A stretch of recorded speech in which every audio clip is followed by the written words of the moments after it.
आता पाहूया सुपरफास्ट 100 बातम्या।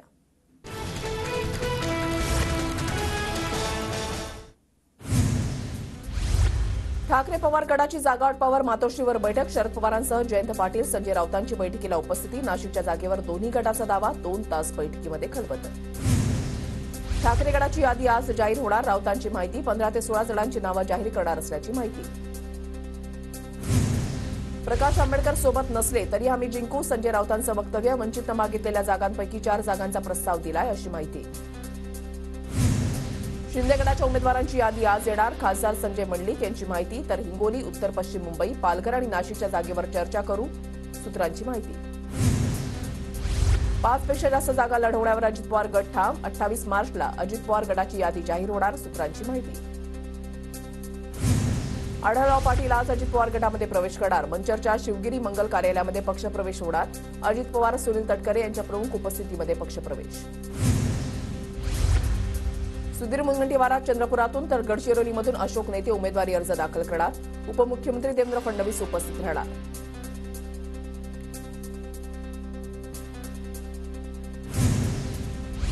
नागपुरातील काँग्रेस उमेदवार विकास ठाकरे आज उमेदवारी अर्ज भरणार। नाना पटोलेंसह काँग्रेसचे आमदार उपस्थित राहणार। उमेदवारी अर्ज भरताना काँग्रेस शक्तीप्रदर्शन करणार।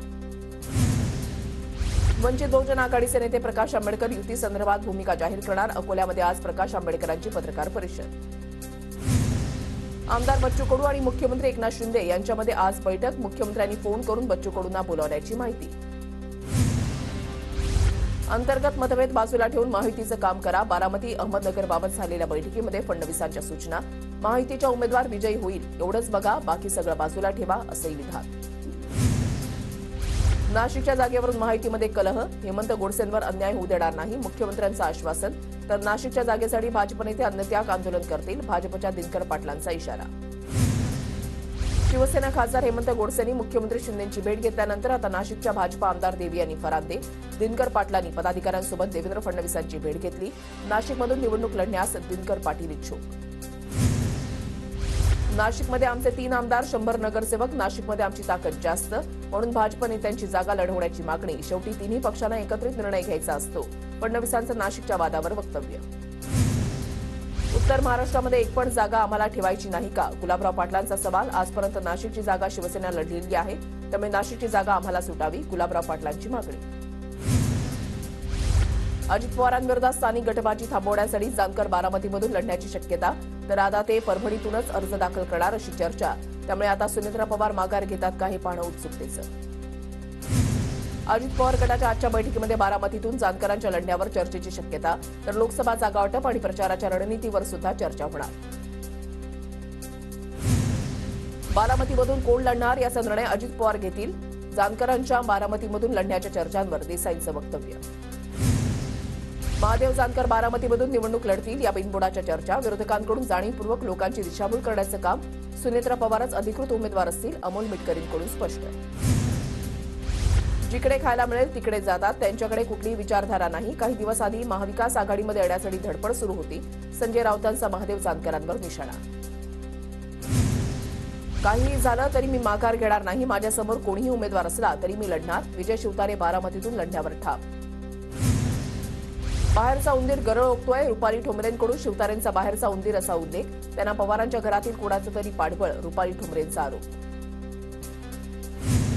हर्षवर्धन पाटलांच्या बैठकीमध्ये फडणवीसांची अजित पवारांसोबत फोनवरून चर्चा। हर्षवर्धन पाटलांवर बारामतीमध्ये अजित पवार गटाच्या प्रचाराची जबाबदारी। फडणवीसांचा पुढील आठवड्यामध्ये इंदापूरमध्ये मेळावा। सुनेत्रा पवार आज पुण्यामधल्या भोर तालुक्याच्या दौऱ्यावर। भोर तालुक्यामधल्या 12 गावांमधील ग्रामस्थांशी संवाद साधणार। सभा कार्यक्रमांना जाऊ नका म्हणून लोकांना धमकी दिली जाते। इंदापुरात शर्मिला पवारांचा अजित पवार गटावर आरोप।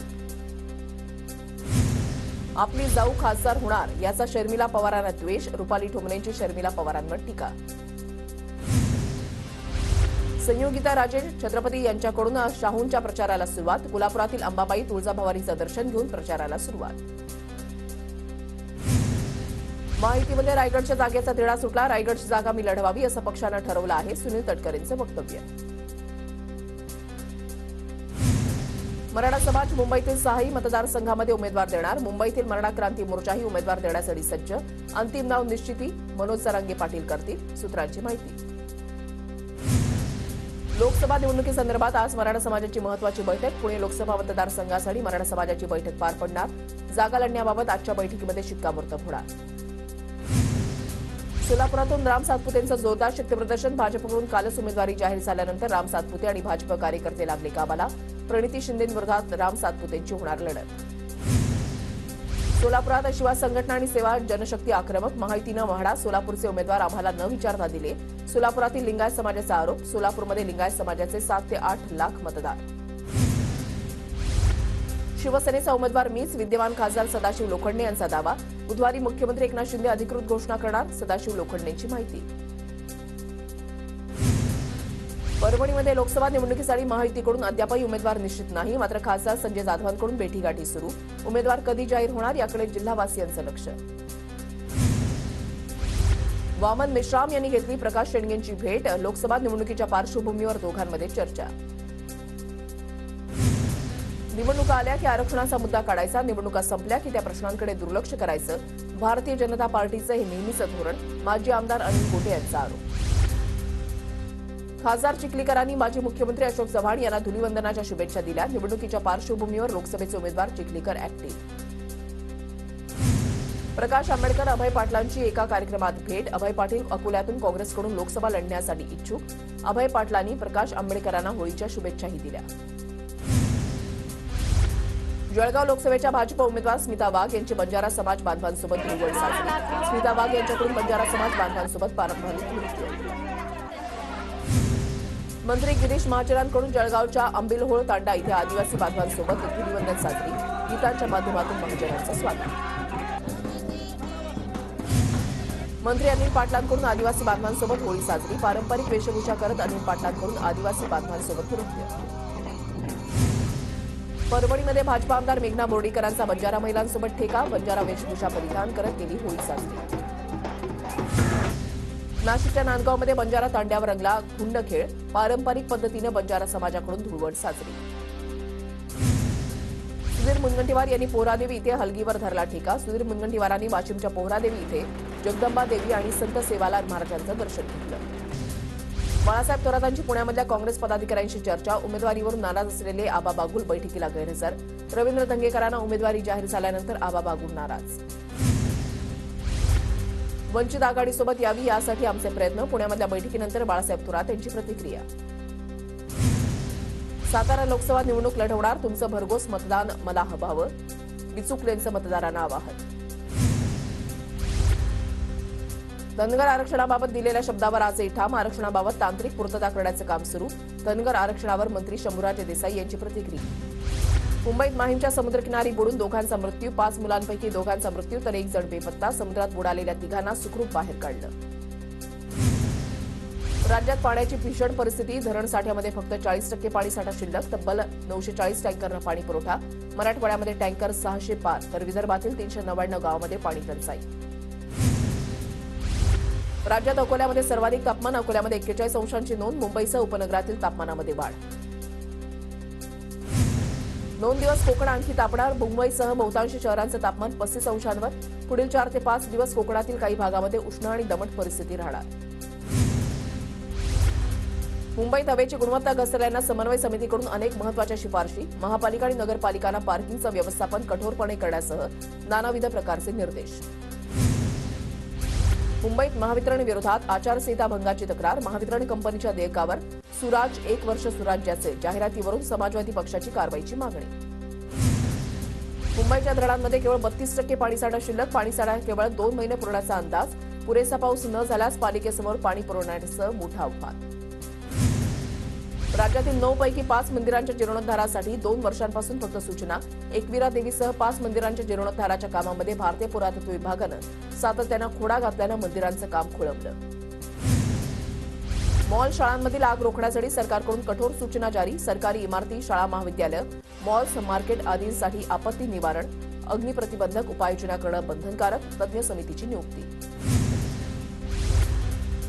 कचरा जाळल्यानेही प्रदूषण होत असल्याच्या तक्रारींची मुंबई महापालिकेकडे नोंद.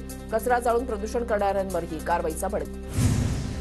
कोकण रेल्वेच्या विशेष गाड्या सप्टेंबरपर्यंत ठेवण्याचा कोकण रेल्वेचा निर्णय. नागपूर मडगाव जंक्शन विशेष गाड्यांच्या सेवेचा 9 जूनपर्यंत विस्तार करण्याचा विचार. पुण्याच्या जुन्नर तालुक्यामध्ये विनापरवाना बेकायदेशीर लोकनाट्य कला केंद्र सुरू आणि त्याच्यामुळे हे लोकनाट्य कला केंद्र बंद करण्याची मागणी. नाशिकच्या मालेगावमध्ये मातीच्या भांड्यांकडे नागरिकांचा कल. मातीच्या माठासह नवनवीन मातीची भांडी विक्रीसाठी दाखल. भंडारा जिल्ह्यामध्ये वादळी वाऱ्यासह अवकाळी पावसाची हजेरी. पवनी परिसरामध्ये शेतीचं नुकसान. शेतकऱ्यांवर आर्थिक संकट. गोंदियामध्ये शेतकऱ्याच्या खात्यातून 4,80,000 रुपये लंपास. 5 लोकांच्या नावानं 10 वेळा ट्रान्झॅक्शन. तिरोडा पोलीस ठाण्यामध्ये गुन्हा दाखल. वाशिममधील जलसाठा प्रकल्पामध्ये अत्यंत कमी पाणी. पाणी टंचाईचा शेतकऱ्यांसह जनावरांना सुद्धा फटका. पाण्याचं नियोजन करण्याची मागणी. साताऱ्याच्या बनपुरी गावालगत लागलेला वणवा मानवी वस्तीमध्ये. वणव्यामुळे अनेक घरांचं नुकसान. बुलडाण्यामध्ये पक्ष्यांसाठी पाण्याची व्यवस्था. वन्यजीव सोयरेंचा पुढाकार. पाणी पक्ष्यांच्या पाण्यासाठी ठिकठिकाणी मात. परभणीमध्ये वाहतूक शाखेकडून ड्रंक अँड ड्राईव्ह विरोधात जोरदार मोहीम. मद्यप्राशन करून वाहन चालवणाऱ्यांची कसून तपासणी. दोषींवर दंडात्मक कारवाई. अमरावती जिल्हा सामान्य रुग्णालयामधील वीज पुरवठा काही काळ खंडित. रुग्णांचं मोठ्या प्रमाणात हाल. काही वेळानंतर वीज पुरवठा सुरळीत. सांगलीच्या इरळी गावामध्ये मुंबई गुन्हे शाखेची छापेमारी. ड्रग्ज बनवलं जात असल्याच्या संशयावरून छापेमारी. इरळी गावामध्ये एमडी ड्रग्ज बनवलं जात असल्याचा संशय. खंडणीसाठी 9 वर्षे मुलाची हत्या. अंबरनाथच्या वांगणी गोरेगाव परिसरातील हत्येच्या घटनेनं खळबळ. आरोपी पोलिसांच्या ताब्यात. नंदुरबार जिल्ह्यामध्ये तापमानाचा पारा वाढला. 36 ते 37 अंश सेल्सिअस पर्यंत तापमान. कामाशिवाय घराबाहेर पडू नका. प्रशासनाचं आवाहन. मतदानाबाबत आस्था वाढवण्यासाठी निवडणूक आयोगाचे विविध उपक्रम. विद्यार्थी घरोघरी जाऊन पालकसभेमध्ये पालकांना आवाहन करणार. युवक युवतींकडे पुणे जिल्ह्यातील 21 मतदान केंद्रांचा कारभार दिला जाणार. नंदुरबार जिल्ह्यामध्ये पुरुषांपेक्षा महिला मतदारांची संख्या अधिक. लोकसभा निवडणुकीच्या पूर्वी मतदारांची नोंदणी मोहीम सुरू. पुरुषांपेक्षा 8,013 महिला मतदार अधिक.